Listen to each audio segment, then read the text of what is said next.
Hi, this is Scott with eTrailer. Today we're taking a look at and installing our CURT In-Bed Rail Kit for 2014 Ford F-250 Super Duty. Our CURT In-Bed Rail Kit is going to have a really nice strong coating on it. It's going to sit low in the bed. So when you pull out your fifth wheel, you're still going to be able to use your truck like a truck. You're going to be able to haul your drywall, your 2x4s, whatever. So it really doesn't take up a lot of room. Another nice thing about this set is it's going to be a custom fit, so all of your brackets and everything are actually made for this truck. So it's going to reuse all the factory holes and everything that are already there, so you're not going to be drilling into your frame. I really like that with this one. This is going to be able to accept most of your fifth wheel hitches that are on the market. Regardless of brand, they're all going to work with this one. Another nice thing that I like about this is the way it sets up is all the hardware is with it in the kit, and it gives you really clear instructions. So when we were going through it and installing this one today, it was really easy to follow, and it wasn't really hard to do at all. Now that we've verified that our punch marks line up with our plates that we have on the side of our frame, we've moved our side plates out of the way, and we also moved our rail out of the way. Now we're going to come through with an 1/8 inch drill bit and drill our holes. This is basically just going to be our pilot holes. And before you start drilling, it's also a good idea to check underneath and make sure you're not going to drill through anything important. I already did that check, so we are okay.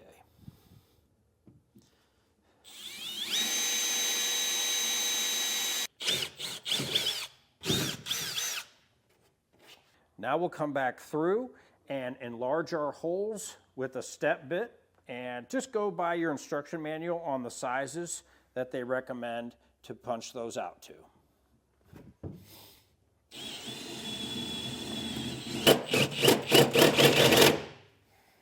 Now we'll just come back through and clean up all of our shavings with our vacuum.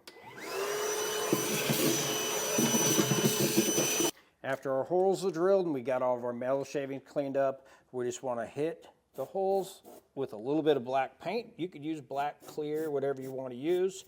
The main thing is we just want to keep it from rusting. Now we have our carriage bolts and our spacers. We're going to use the longer spacers in the kit, and the 1/2 by 1.5, which is the shorter carriage bolts in our kit. Now we're going to attach our side plate. So in the front and rear holes, we're going to get our carriage bolts run through.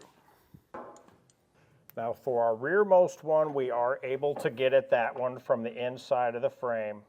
So we've got our carriage bolt and our spacer block in place. Now we just want to get our nut started.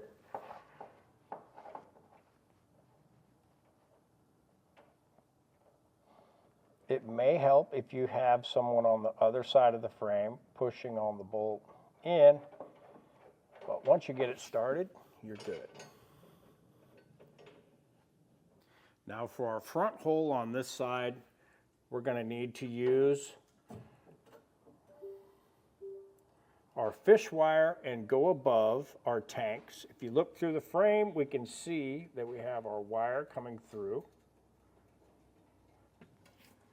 Now I'm just going to put a bend in our wire so it doesn't come through.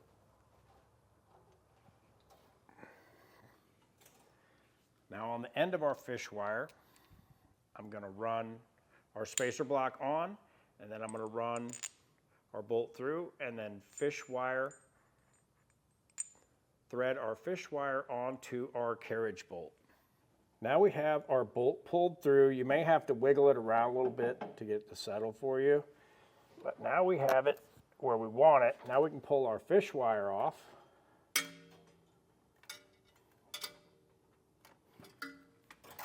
And install our flange nut. Now for our center bolt, we're going to use our large bolt and our square spacer, and then our flange nut, and we're going to be coming from the inside of the frame out. Now we ran into an issue with this bracket on the driver's side. We weren't able to get our bolt and our spacer through. So what we had to do is remove our plate on the outside again, and there is a little 13 millimeter bolt right here in the side of our frame. So we had to pull that out, and underneath here is 2 more 13 millimeters. We had to back those out in order to give this enough play to where we could get our plate to slide under this bracket and get our bolt put in place. Now what we're going to have to do is go ahead and put our bolt back in here and our 2 bolts in, and we'll continue putting our plate on the outside of the frame. Now we'll put our flange nut on our large bolt. Now we're getting our plate put back in place, so we're just going to get our carriage bolts put through the back again, get our large nut in place, and we'll get these all in hand tight for now. Now we're going to just snug down our hardware for our carriage bolts on this side, which is our driver's side, and now we're going to move over and get the plate installed on the passenger side. Now for our plate on our passenger side, we're just going to use our big bolt to help us line it up, to hold it in place.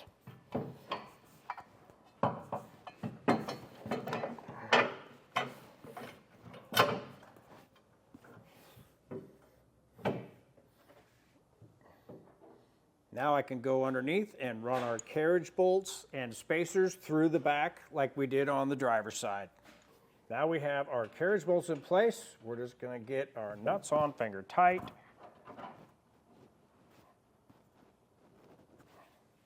And we'll get our hardware in place with our large bolt.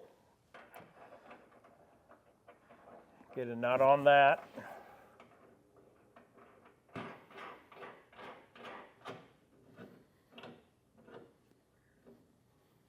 Now we'll hold up our plate and snug down our carriage bolt hardware.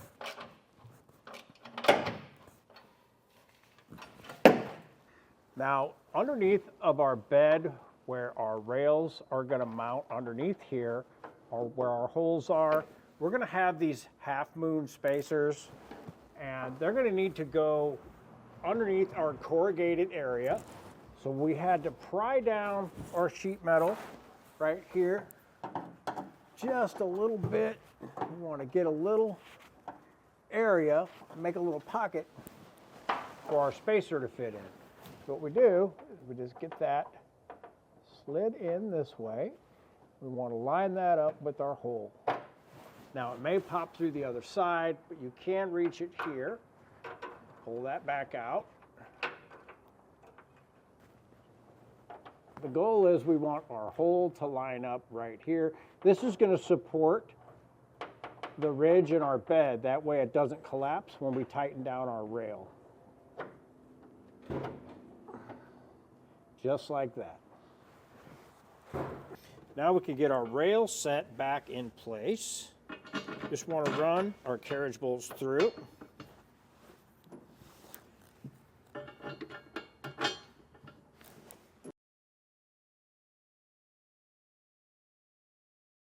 Now we need to get our little spacer plates on. Just hold that in place and follow that up with our flange nut. And again, this may be easier for you if you have someone in the bed of your truck holding down on the carriage bolt, because this can be very tricky to try and do one-handed by yourself.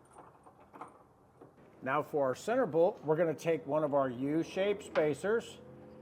And again, we did need to pry this down just a little bit. We're going to put our spacer in place, make sure it's underneath. Now we're going to take one of these spacer blocks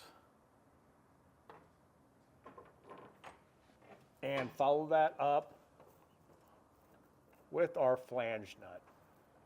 Now we'll come back through and snug down all of our hardware. Now we want to get our fifth wheel lower assembly in place. So what we'll do, we have our other rail. We want to get that slid up underneath. And get that put in the pin slots.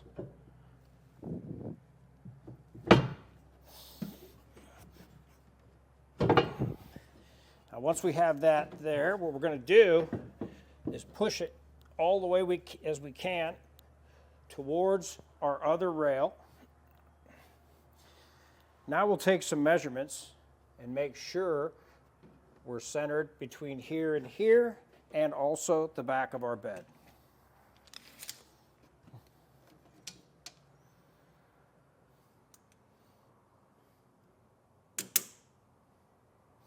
Now we'll come back through and mark our holes.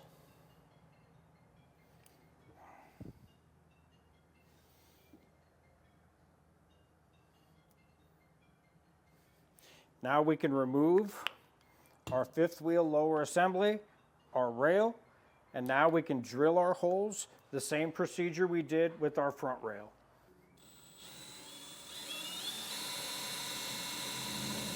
After our holes are drilled out, we'll do just like we did in the front and hit them with a little paint to keep them from rusting. Now, just like we did on the front rail, we are going to have to get our little spacer blocks in place.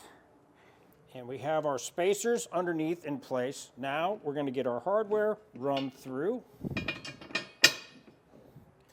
Now we have our hardware in. What I kind of like to do is just put my lower part of my fifth wheel hitch in place and get everything put where I want it again.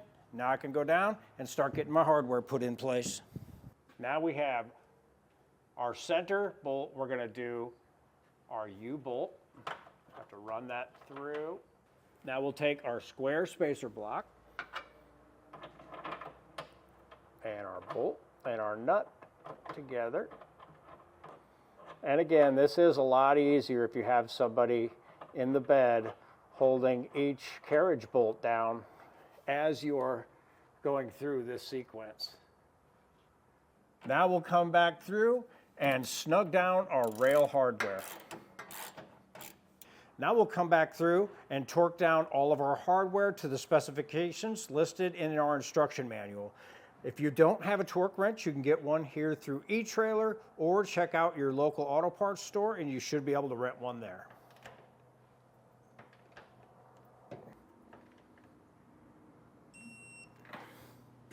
And that was a look at our CURT In-Bed fifth wheel kit for our 2014 Ford F-250 Super Duty. I'm Scott with eTrailer and thanks for watching.